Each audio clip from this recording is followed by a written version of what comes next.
This is the reparation of the power supply of a Novak car radio.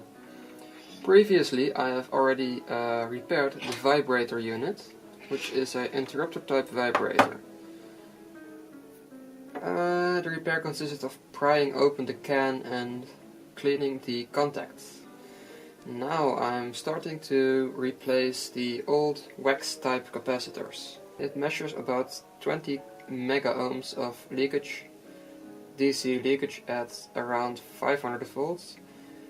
It would have been acceptable to me if it was not across the AC line, the AC power output from the vibrator, but yeah, these tend to go bad quite quickly.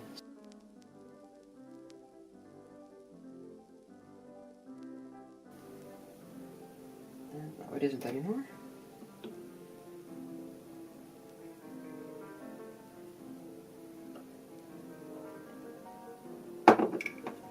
Simple as that.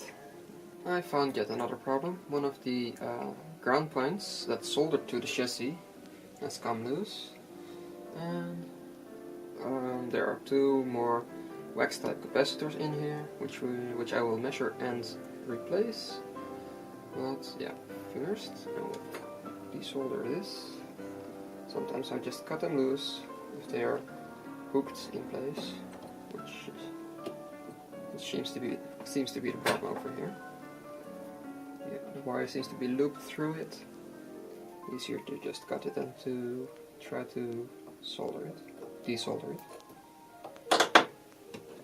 Got a megger. Hook it up. This is a 350 volt capacitor, so do not turn it as quickly as usual. Yes, this measures about 1.5 mega ohms, and it's terrible. So this one will be replaced. So we get our fishing tackle box with an assortment of capacitors and find the right value. There we have it, 47 nanofarad, 600 volts, to replace the original 50 nanofarad, 350 volt capacitor. I'm going to cut off a bit of the leads.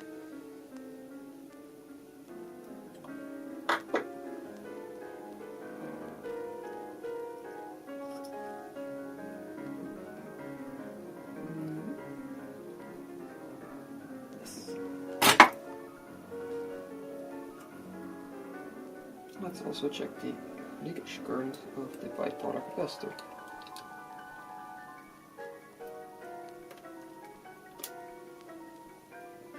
.04 milliamps. Yep, that's acceptable. Now, the final component that we have to check is the electrolytic capacitor. Yeah, do you focus? I hope so. Yeah. Since we replaced the necessary components, I can now use the internal power supply, or this power supply, to reform the electrolytic capacitor. I have now connected the electrolytic capacitor via a 47K resistor to the rectifier. This is necessary because I've found out that the electrolytic is very leaky, which is very standard, which is usual for the caps of this age. The resistor forms a current limiter,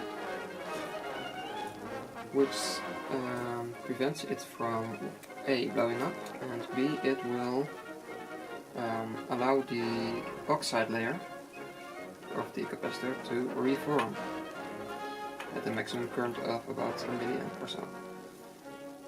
Let's see what it does.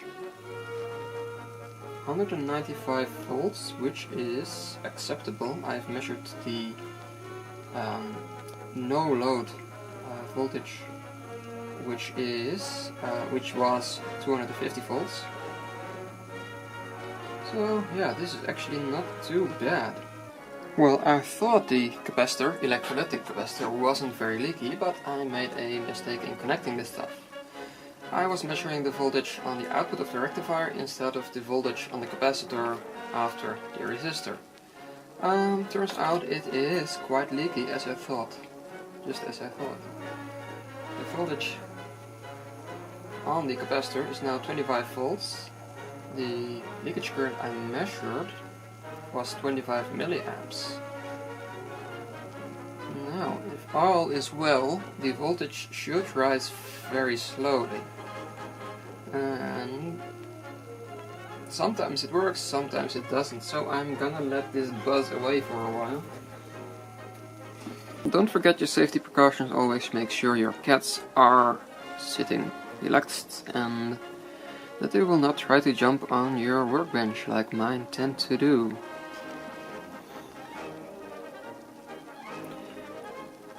It took a bit of getting angry, but we managed to get the old capacitor out. One of the lugs was soldered, so that's why it was hard to get out.